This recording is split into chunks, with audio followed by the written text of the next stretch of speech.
Régine Tessot, on va écouter le titre de Jonathan Dassin, Siffler sur la colline.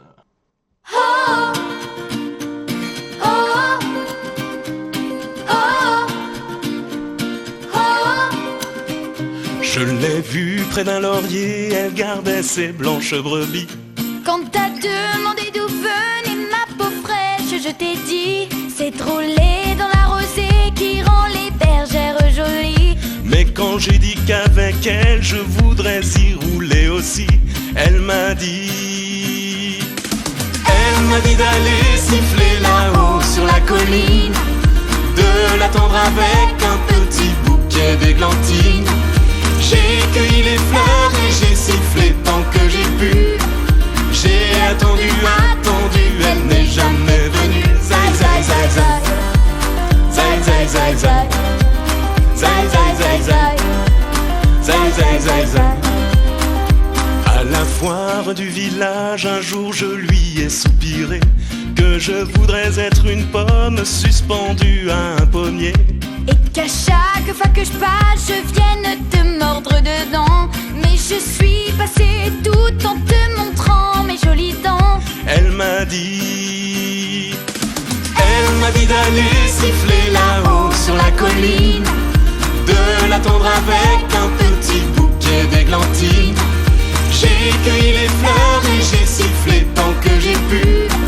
J'ai attendu, elle n'est jamais venue. Zai zai zai zai, zai zai zai zai, zai zai zai zai, zai zai zai zai.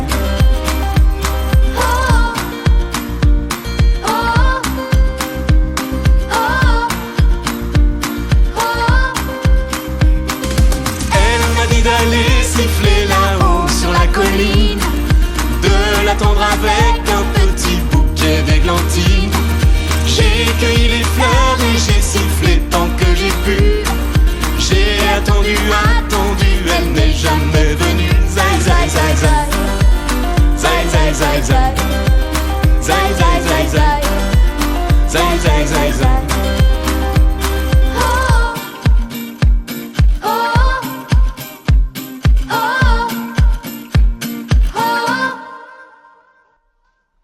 On a parlé un petit peu de l'IA justement juste avant avec Isabelle Guillard qui était l'invitée et qui nous disait qu'elle juste avant elle avait été elle a vu Brigitte Lecordier la semaine dernière et puis elle avait notamment co-signé la pétition.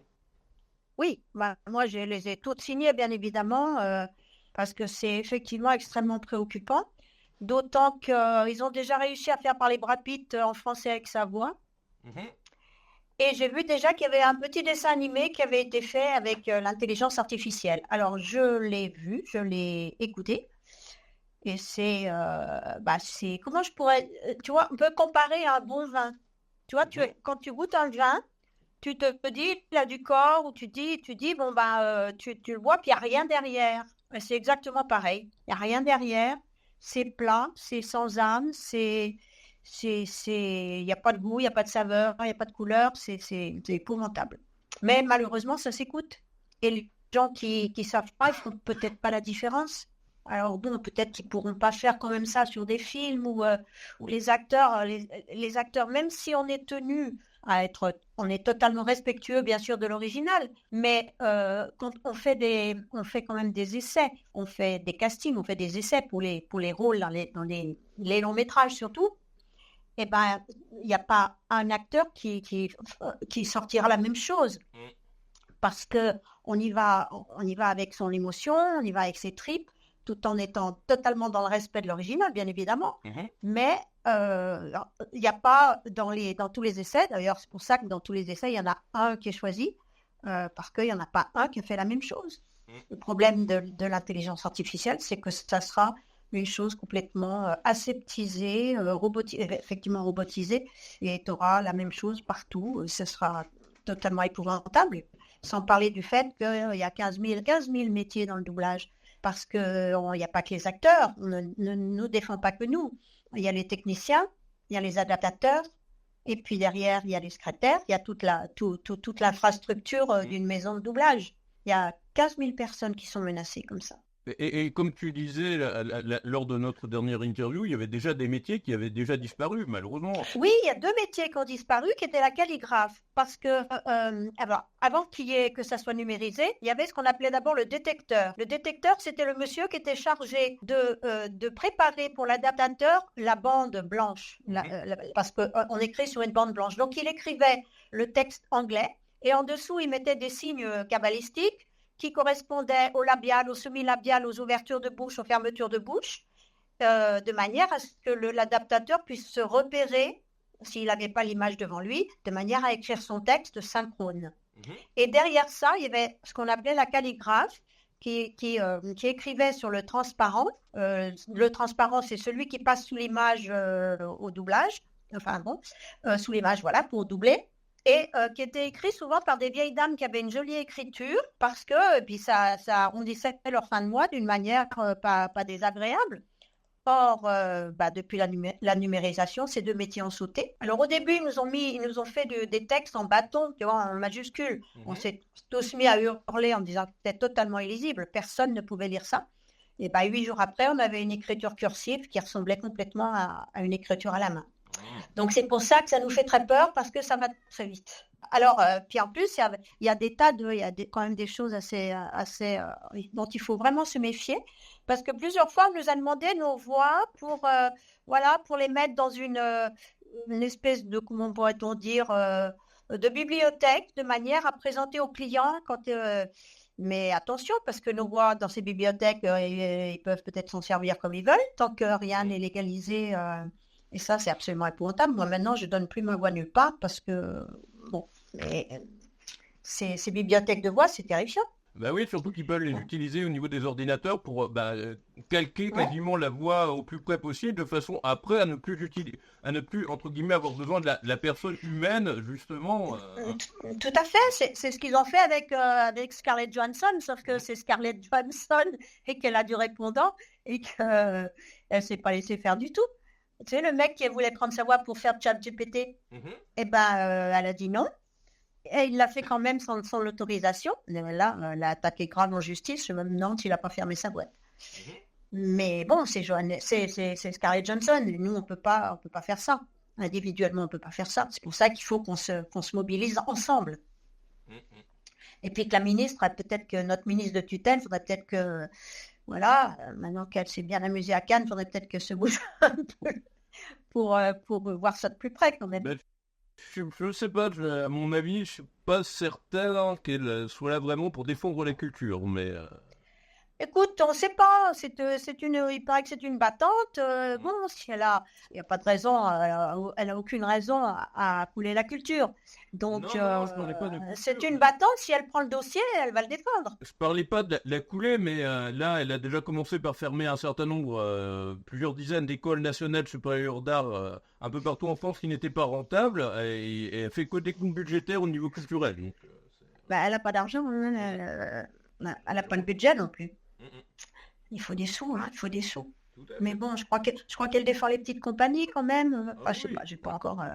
Et les petites compagnies, c'est important dans le monde de la culture en province, et pas que en province d'ailleurs. Tout à fait. Et du coup, merci de m'avoir tendu plus ou moins la perche, puisque j'allais te demander de te présenter pour ceux qui ne te connaissent pas. Et puis les petites compagnies, justement, c'est partie de tes débuts, plus ou moins. Pardon ? Je n'ai pas entendu. J'allais justement te demander de te présenter après ce volet sur l'IA. Les petites compagnies, ça fait un petit peu partie de tes débuts quelque part. Alors, pas tout à fait. J'ai quand même commencé à la Comédie de Saint-Étienne avec Jean Dasté à l'époque, qui était déjà un très vieux monsieur, mais totalement respectable. Et après, on avait effectivement monté notre troupe qui s'appelait le Théâtre Kersapi, je ne sais pas pourquoi, parce que c'était le nom des frères qui avaient monté ça. Et en sont sortis plein de talents, et notamment Alain Françon, qui est maintenant considéré comme un des plus grands metteurs en scène français, et qui a d'ailleurs concouru au Molière, je crois, avec un Feydeau. Voilà, il y a eu aussi Pierre Charat, qui était un écrivain connu. Il y a eu surtout aussi Julie, de Rock numéro 1, qui était avec nous dans la troupe. Et puis Marcon aussi, qui tourne beaucoup, qui fait beaucoup de théâtre, voilà. plein de gens qui sont issus de cette troupe que nous avions montée en province. Et puis, quand j'étais plus jeune, quand j'étais à l'école, j'avais monté avec une amie le théâtre universitaire. Il n'y en avait pas. Et on avait monté quand je faisais, parce qu'il y avait un truc qui s'appelait propédeutique lettres. Ça devait être la première année de licence de lettres, je ne sais pas. Et on avait monté le théâtre universitaire à Saint-Étienne. Voilà. Et puis après, comme on dit, je suis montée à Paris pour voler de mes propres ailes. Mais je suis venue assez tard au doublage parce que j'ai quand même beaucoup tourné, j'ai fait pas mal de théâtre. Après, j'avais monté ma troupe de théâtre à Paris avec un ami qui s'appelle Michel Léveillé, qui s'appelait le Paris Claquette Show, où on faisait, c'était une sorte de comédie musicale à claquettes. C'était plutôt des sortes de sketchs. Voilà, c'était plutôt rigolo. Voilà, et puis d'ailleurs, mon premier cachet de doublage est passé m'a passé sous le nez pour aller payer la location des théâtres, parce que c'est un métier où souvent on paye pour travailler, mais bon, si on est passionné, on le fait, voilà, sans garantie de retour, hein, parce que voilà, mais bon, on aime ce métier, voilà, les passions, ça, c'est comme ça. Et du coup, comment tu en es arrivé, depuis une bonne trentaine d'années, aux Simpsons? Eh bien, j'ai fait le casting, comme tout le monde. J'ai fait des essais. Et au départ, je faisais des essais sur Lisa. Et puis, le monsieur qui faisait passer les essais, donc qui est Christian Duras, qui a dirigé la série pendant de très, très longues années, m'a dit, moi, je te connais suffisamment pour savoir que je pourrais mieux t'employer sur plein d'autres choses, parce que tu peux te déplacer. Te déplacer, ça veut dire changer ta voix, tu vois. Et voilà, c'est comme ça que j'ai atterri dans l'aventure. Parce qu'on m'a vendu comme étant multifacette, multitalent, je ne sais pas comment dire. Et ça fait, voilà, on vient de finir la 35e année. Christian Duras nous a quittés, il n'est pas décédé, mais bon, voilà, il a quitté la série. Et maintenant, c'est William Corrin qui le remplace à la direction. Et toi, est-ce que tu peux rappeler les personnages que tu interprètes, justement? Oh là là, il y en a beaucoup. Alors j'en ai perdu plusieurs. J'ai perdu Madame Crapabelle, parce que je crois que la comédienne qui faisait la voix américaine est décédée, qu'ils ne l'ont pas remplacée. Et puis je faisais aussi Manjula, qui était la femme de Apu. Oui, avec les puis avec tous les enfants. Et je faisais tous les enfants. Et puis, comme ils ont enlevé Apu sous prétexte que, tu sais, avec j'allais dire leur connerie, je le dis quand même, de wokisme, sous-entendu qu'on lui avait mis un accent et que c'était irrespectueux. On dit Apu, ça fait 35 ans qu'il a un accent.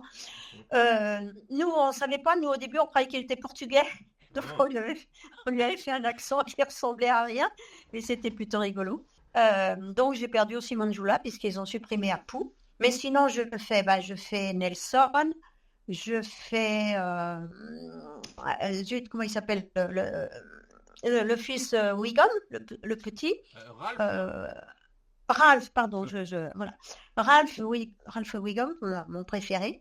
Je fais Madame Skinner, j'ai aussi perdu à la femme du voisin, qui est morte, Maud Skinner, elle est morte. Voilà, je faisais aussi Maud Skinner. Mais Flanders. Je fais Mrs. Skinner, je fais la femme du docteur, je fais la femme du pasteur, je fais Nelson, je fais la mère de Nelson, je fais Shona, j'adore faire Shona aussi, elle est mignonne comme tout. Voilà, je refais plein, et plus tous les guests, chaque fois que dans une série, il y a un nouveau qui n'est pas ce qu'on appelle un récurrent. Si c'est un enfant ou une jeune femme ou une femme, c'est moi qui fais. Disons que je fais pratiquement toutes les femmes et tous les enfants en dehors de la famille, sauf Milouz qui est fait par Aurélia Bruno, et puis je crois qu'il y a Jimbo qui est fait par, je sais plus. Enfin, mais en gros, je fais pratiquement toutes les femmes et tous les enfants en dehors de la famille. Voilà. Et on travaille en 2 équipes.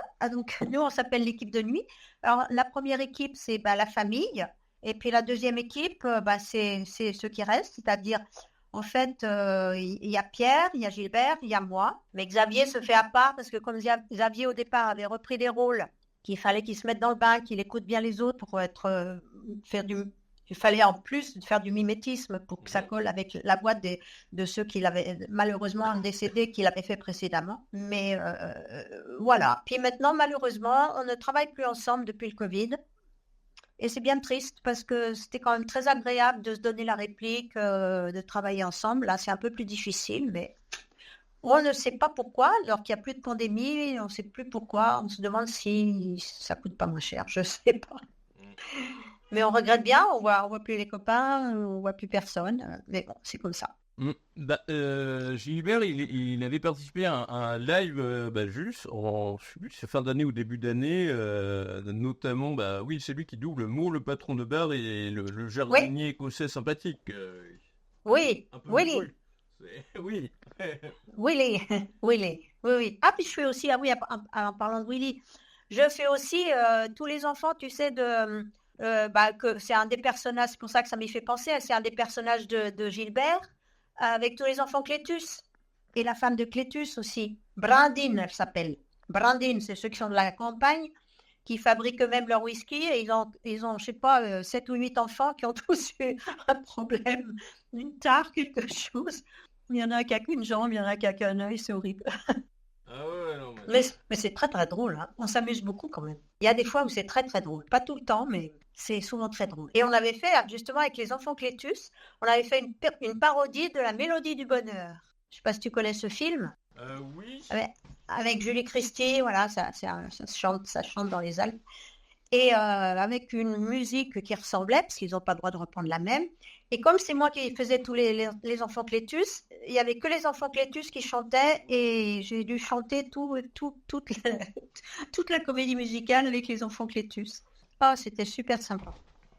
Ok.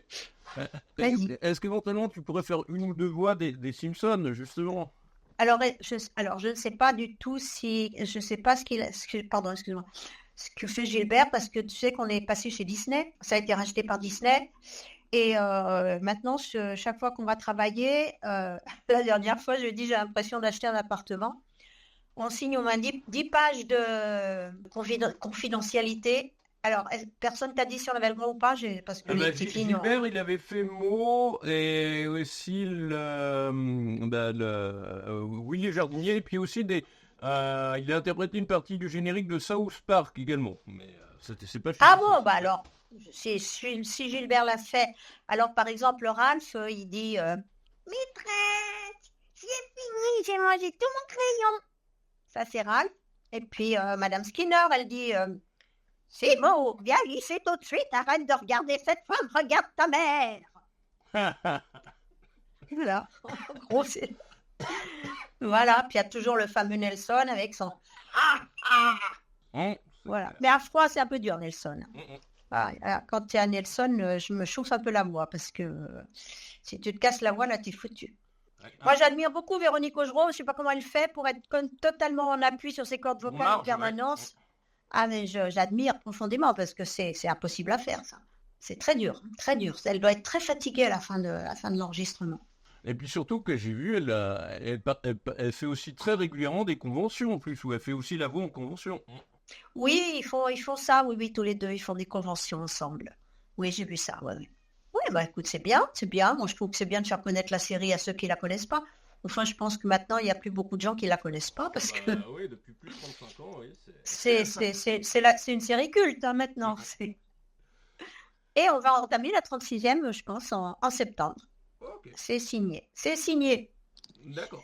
Eh bien, justement, quels sont tes... je pense pas que tu aies le droit de parler de ce qui va se passer dans les épisodes qui ne sont pas diffusés, malheureusement, il y a des clauses. Mais et à côté, est-ce que tu as des projets pour les semaines et les mois à venir? Ah ben, écoute, alors, j'ai doublé, justement, récemment, une série très intéressante, parce que c'est une série japonaise, mais pas de dessin animé. Et c'est très difficile de doubler le japonais. Et ça passe jeudi prochain sur Arte, et ça s'appelle La rue en pente, je sais pas quoi. Et c'est l'histoire d'un procès d'une femme qui aurait laissé son bébé se noyer dans son bain. Enfin bref. Et moi, je faisais une des jurées. Et c'est très difficile de doubler le japonais quand c'est du live comme ça, parce qu'ils n'ont pas du tout le même rythme que nous, la même musique que nous. Et contrairement à ce qu'on croit, il ne faut pas en rajouter, il faut en enlever. Parce que quand ils font... Si on fait ça en français, on est ridicule. Donc, il faut se mettre carrément en dessous pour pas, pour pas nuire. C'est très intéressant à faire. Et donc, ça passe jeudi prochain sur Arte. Et puis, mes projets immédiats, ça va être de partir en vacances en juillet. Et en août, j'ai Alan Aubert-Carlin m'a proposé une petite série de dessins animés, mais j'en sais pas plus, je sais pas encore ce que c'est. D'accord. Voilà. Une question que j'avais déjà posée, c'est est-ce que tu aurais un ou plusieurs conseils à donner à quelqu'un qui souhaiterait se lancer dans le doublage? Alors oui, on en avait parlé longuement parce que nous, on a appris en venant s'asseoir sur les plateaux parce qu'on avait le droit de regarder les gens, on restait toute la journée, on apprenait en regardant. Je sais que maintenant il y a des écoles. Moi-même, j'ai été professeur, mais n'ayant pas de débouché pour les élèves, moi, ça me fend le cœur t'as l'impression que tu travailles un peu dans le vide. Donc, j'ai un petit peu abandonné. Ça devient très difficile parce que maintenant, pour entrer sur les plateaux des longs métrages, on nous demande l'empreinte de notre œil. Ah. C'est vrai. C'est insensé. Et d'ailleurs, un jour, avec Véronique Augereau, on doublait Absolute, je sais plus. Bref, on était coincés toutes les deux derrière la porte. On ne pouvait pas rentrer sur le plateau parce qu'il fallait donner l'empreinte de son œil. Alors, on devient fou parce qu'on ne sait plus comment faire pour que les gens apprennent en regardant, parce que c'était quand même la meilleure école. On ne peut plus rentrer sur les plateaux parce qu'ils ont été tellement piratés. Je t'avais raconté que Spielberg, quand Christian Duras adaptait les Spielberg voulait même pas que ça s'adapte en France. On faisait venir les machines à Los Angeles, il faisait venir Christian pour adapter sur place. Et quand il sortait du studio, il avait une valise avec une menotte, comme les diamantaires, pour aller mettre directement les bobines dans le coffre de son hôtel. C'est insensé. Il a été piraté quand même. Donc, on ne peut plus rentrer sur les plateaux, à moins de connaître un chef de plateau, à moins d'avoir des gens qui t'amènent. Donc, qu'est-ce que je peux dire? Bien sûr qu'il faut toujours tenter sa chance. Il ne faut pas dire... j'y arriverai pas. Mais il faut quand même qu'ils sachent que c'est beaucoup plus difficile qu'avant. Voilà. Maintenant, on peut aussi faire des écoles. Je crois que l'AFDAS fait... Mais pour avoir droit à l'AFDAS, il faut déjà être comédien. C'est compliqué. Mais moi, ce que je conseille quand même aux gens, c'est... on commence pas par le doublage. On commence par être acteur, c'est-à-dire on commence par faire du théâtre, de la télé, du cinéma, un peu de tout. Moi, c'est ce que j'ai fait. Et puis, c'est en étant acteur qu'on accède au doublage. Et c'est justement en étant acteur que tu as droit justement à faire des stages qui te permettent de venir sur les plateaux, de voir des gens ou d'avoir comme ça des professeurs par cet organisme qui s'appelle l'AFDAS et qui fait des stages de doublage. D'accord. C'est ce que me disait également quelqu'un qui fait du doublage aussi, Éric Legrand, de nom, tu dois le connaître. Ah. Je connais très bien Éric Legrand. Oui, c'est et puis, Éric Legrand s'énerve beaucoup quand on dit doubleur. Parce qu'il a horreur de ça. On n'est pas des doubleurs. On est des acteurs. Oui, de commencer vraiment par le théâtre ou le métier de comédien, puisque tout à fait. Il n'y a pas d'autre choix malheureusement non plus. Non. Puis c'est quand même dommage d'avoir 20 ans et se dire je vais aller m'enfermer dans un studio et faire du doublage. Non, il faut justement aller sur les plateaux, aller au théâtre, s'éclater, faire du théâtre de rue, enfin tu vois, faire tout ce qu'on peut faire quand on est jeune, et puis après venir au doublage, ou en même temps. Mais en tout cas, c'est un métier d'acteur. C'est pas un métier en soi, c'est une des facettes du métier d'acteur. Comme on fait des jeux vidéo, comme on fait des voice-overs, comme on fait des commentaires, comme on fait tout ça, en plus des tournages du théâtre, tout ce qu'on peut faire. Ça fait partie du métier d'acteur. Et puis donc, avant qu'on accueille notre nouvel invité, donc Johnny Guitar, qui est sosie de Johnny Hallyday. Oui, je suis allée voir l'exposition, tu lui diras. D'accord. Pour conclure, aurais-tu un ou plusieurs messages à transmettre à ceux qui nous regardent, qui regarderont le replay ou qui liront les meilleurs moments dans le mag du 1er juillet pour leur donner envie de te découvrir ou de découvrir le métier du doublage. Ou les Simpsons, éventuellement aussi. Je vais leur dire, alors, continuez à regarder les Simpsons, parce que ça ça permet que ça continue. Et puis, lancez-vous. Si vous avez envie, lancez-vous. Voilà, faut surtout dans la vie, ce qu'il ne faut pas avoir, c'est des regrets, quoi qu'il arrive. Et si vous voulez vous lancer dans ce métier, faites-le. Vous pouvez commencer par faire de la figuration pour voir un peu comment ça se passe. Et puis, prendre des cours de théâtre aussi. Éventuellement, ceux qui ont de la chance, faites des conservatoires. Mais lancez-vous, hein. Ne regrettez pas après de dire « Oh, si j'aurais tellement aimé le faire ». Et puis, si ça ne marche pas, on peut toujours faire autre chose. Ah bah tout à fait. Mais il vaut mieux commencer par, si on en a vraiment envie, se lancer et le faire. D'accord. Voilà. Un dernier mot pour la fin? Bonne chance à l'émission. Bonne chance à toi. Merci Bonne beaucoup. chance, Il n'y a plus que à trois tous les- invités. Il y a Johnny Guitare Sosie de Johnny Hallyday. Après, Jonathan Dassin, l'un des deux fils de Joe Dassin, justement. Ouais. Et on termine par du métal moderne avec Yirao, qui est un groupe de Tours. Voilà. Super, parfait. Bonne fin d'émission Merci beaucoup. Excellente soirée. Bon week-end. et très bon succès. Et Merci. peut-être bonne fête des voisins. Oui, j'y descends, j'y vais. D'accord. J'y vais Bonne avec mon soirée. gâteau. Merci beaucoup. À bientôt. Merci. Au revoir. Au revoir.